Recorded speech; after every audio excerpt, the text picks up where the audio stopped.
Your Steve Jones Show podcast is loading now. The Steve Jones Show podcast is sponsored by Sunbury Motors, North 4th Street in Sunbury, and Sunbury Motors Kia, routes 11 and 15 in Hummel's Wharf.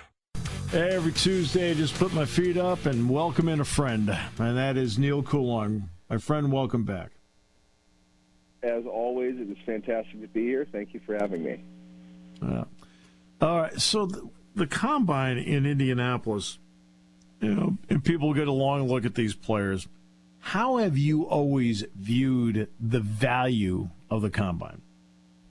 Value of the Combine, I think, to say it flat out, it's a team's ability to get time with the player, to talk to them just about who they are, try to get to know them ahead of the pro day circuit. I would say this to anybody that disagrees with that. The one thing everyone that goes to Indy for the Combine does is interview. The marquee guys don't throw, they don't lift, they don't run. They will interview. They show up to do the interview piece of it. Yeah. General managers, while they're essentially forced by the NFL to go speak, which is the only reason media go to the Combine, they're there to watch and everything like that. Some of them might sit in with certain players, as many as they can get. It's kind of tough to maneuver around to get to as many guys as you can. But the value is really just the conversation. It's one gigantic speed date between team personnel and prospects. And I would argue that that's a pretty smart way to do it. It's hard to get everybody. You want every team to have an equal opportunity to speak to as many players as they can. When you put it out to pro days, you kind of get to choose who takes you to dinner. Famously within the Steelers world, Mike Tomlin always seems to get the top guy at whatever pro day he goes to right. Take them out to dinner. Not every team has necessarily the ability to do that. In a league that's driven by parity, that is very set up unilaterally, you want teams to have an equal opportunity. I think the Combine is probably the best way to do that, to get everybody to know who the prospects are. And then, if they're there, if they want to watch, confirm what you see on film. Make sure that, the time that you get of this guy running a 40 is about what you think is right watching him on film. Maybe there's some, some medical questions or concerns that can come out of it. A player gets an opportunity to address something that might have happened during the season. It's a communications event more than a physical event. Let's put it that way. We've joked for years about the underwear Olympics, and we'll make those jokes again, hopefully here in this segment, because it's always a good time. But in the end, they get the opportunity to show who they are as people, as young men, auditioning for jobs. And I think teams weigh that pretty heavily in what they're trying to do. It helps them sort out who is a fit with them from a character perspective and who might not be. All right. So I was on a show in Pittsburgh about an hour ago, and they were asking me about Joey Porter Jr. because every time they turn around in a mock draft, he's there. And I told him, I said, look, he'll test well this week. I mean, there's no doubt about that. He'll test well. And then, of course, they wanted to know about where he became better as a football player. When you look at a player like that, his father has NFL pedigree, obviously. He was an outstanding player in the NFL. What were your thoughts on him going into this draft? A prototypical size for the position. He's lanky, and he moves like a kid who is a lot shorter than he is. And that's really kind of what you look for in a cornerback. You've got to have that reaction speed. It's a quickness position. And the tall, lanky guys don't tend to be that kind of sudden. He is. And he reminds me of, physically speaking, he reminds me of kind of a Richard Sherman, Antonio Cromartie type, the 6'1" guys with really long arms. Press corner all the way at the NFL level. There's a lot to like with him. I don't see him getting out of the top 12. I think it's obvious why people would mock him to the Steelers, and I would say the Steelers would absolutely love to draft him at 17. I don't think he's going to be there at 17. I agree with you, though, and you have a much better perspective of this than I do. He's going to test well. He's an athlete. I'm not saying he's a Hall of Famer just because this position has more volatility than any other in the draft. He is as prototypically built a frame of a cornerback with the athleticism the cornerback needs as we're going to see in this draft. Is he there as a player yet? Well, that's part of the development, which is to say, I mean, it's not often you get Jalen Ramsey, who's as secure a cornerback prospect as you're ever going to see. That's the guy that goes top 3 at that position. You just don't see that position drafted that high. Top 12 is really good for a cornerback prospect. I'd imagine that's probably where he'll end up. I mean, we'll see how it all shakes out, but he'll run well. He's explosive. He can jump. A lot to like with him. He's a fun player to watch. And I got to watch all of it. It was great. The Omar Khan did talk with the media today, the first-year general manager of the Steelers. And he had praise for the offensive line. He had a lot of praise for the offense. The one area of the team he didn't have praise for, especially, was the secondary. What were your thoughts on his evaluation of his football team and where it is? What I got, it's interesting you brought up the secondary part. What I got from that was almost like you're passively going public with the Cam Sutton negotiations. Huh? It's really hard for me to think that they don't want to bring Sutton back, and price is going to be a concern. Again, back to the word I used earlier regarding quarterback prospects, volatility. You don't know where they're going to be year in and year out. One minor ankle tweak takes a cornerback from elite production to average. That's why you see so many average cornerbacks to below average cornerbacks stick around the NFL as long as they do, and so few elite ones staying at that level for a long period of time. Sutton is a guy that you've invested in already. You've already given him a contract extension, and he's played his best football. It's a volatile market, but I would say you're looking at APY for him, $14 million, $15 even, in a pretty good buyer's market. So I don't know if they're trying to kind of suggest, to make sure that it's on record in there with his agent that they feel of him this way, and that's why they're justifying what they're offering. I feel, though, he is probably a guy they want to keep. I think there's going to be a team with perhaps a bit more cash that is willing to add on another year to a versatile cornerback like Cam Sutton's contract in order to keep him long term.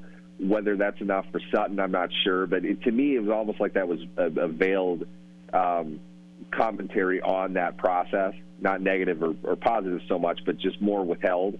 And that, along with that, everybody who's not named Minka in their secondary is either a pending free agent right now, or they're entering the final year of their contract, which doesn't look real good for them to keep. So, theoretically, this won't happen. But theoretically, they could have an entirely different secondary to what they had last year, with the exception of Minka Fitzpatrick. So, I don't think he wanted to lavish too much praise on all of them, because I think he's putting together a puzzle with that.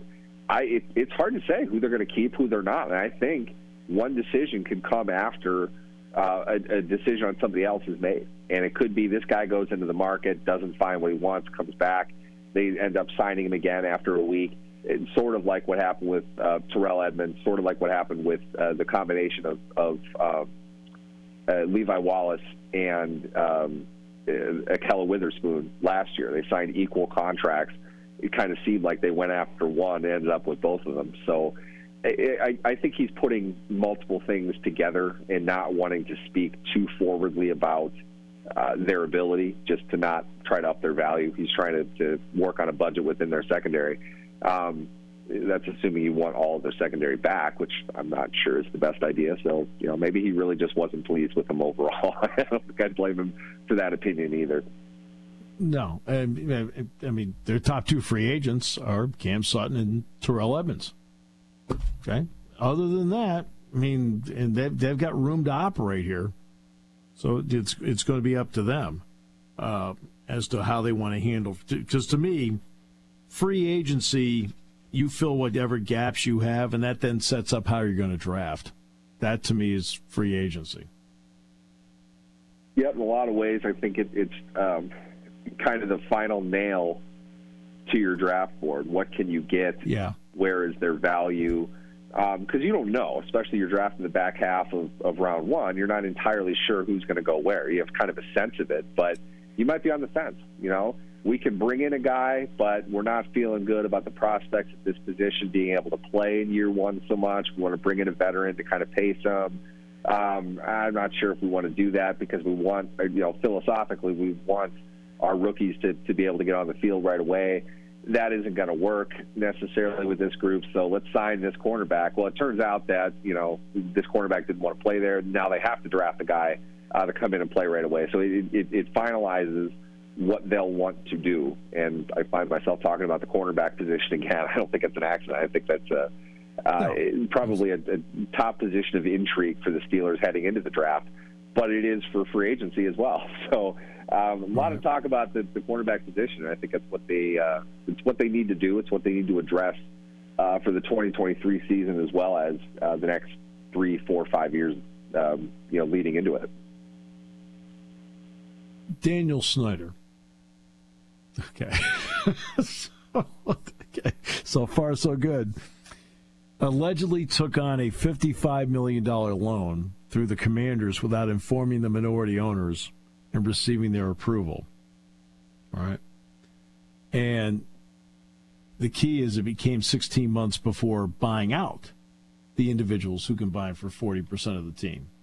Now, today, he charged the franchise $10 million a year to use his own private jets and also charged the team, or put it on their budget, a $4.5 million number to put the team's logo on his personal plane. For the National Football League, is this the long national nightmare? I think it's funny because we discussed this at Sports Illustrated on the desk when the story first broke of him selling the team. Because at first it was like, okay, well, let's not just assume he's running to sell all of it. That might not be the case. He bought out partners before. Maybe he's looking to bring some on just to be more, cash rich than he is. We don't know yet exactly what stake he's going to sell. Each day that goes by, there's more and more stuff that in a league that an ownership group within the NFL, talk about the management power of the league, they pride themselves in secrecy, in unification, at least to the public. Snyder does so many things that breaks down the walls that they've built up, and those stories always seem to get out. So it's like, I don't know even now what his plan is. Does he want to sell his entire stake? I think at this point, if he's doing all these things, he's aware that these stories are coming to light, and that's not going to fly. If he's writing stuff off his own team's budget, that's probably more him doing that than it is the rest of the league because, revenue and all of that tends to have to be collectively bargained with the exception of, I forget the term of it, stuff that isn't within those negotiations. It's still split up and shared among teams by and large. Mm-hmm. They have ways to maximize their own profit. Maybe Snyder sees this as his way of doing it, but it's his own team that's paying for it when he's taking out loans from the same team and the same ownership groups that he just bought out.